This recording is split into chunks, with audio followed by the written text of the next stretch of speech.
ਤੇ ਚਲੋ ਤੇ ਚਲੋ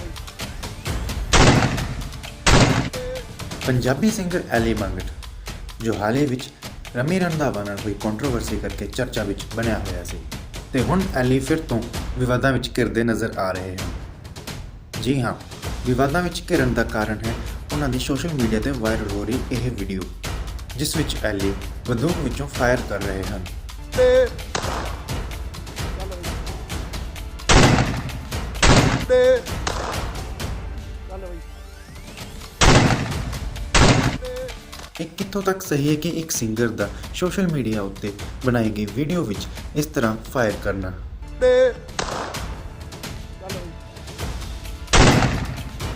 ਤੇ ਚਲੋ ਤੁਹਾਡਾ ਕੀ ਕਹਿਣਾ ਹੈ ਇਸ ਦੇ ਉੱਤੇ ਕਿ ਇੱਕ ਜ਼ਿੰਮੇਦਾਰ ਸਿੰਗਰ ਦਾ ਇਸ ਤਰ੍ਹਾਂ ਵੀਡੀਓ ਵਿੱਚ ਗੋਲੀਆਂ ਚਲਾਉਣਾ ਕੀ ਸਹੀ ਹੈ ਜਾਂ ਗਲਤ ਹੈ? ਤੁਸੀਂ ਇਸ ਬਾਰੇ ਸਾਨੂੰ ਕਮੈਂਟ ਸੈਕਸ਼ਨ ਵਿੱਚ ਜ਼ਰੂਰ ਦੱਸ ਸਕਦੇ ਹੋ। ਤੇ ਤੇ ਚਲੋ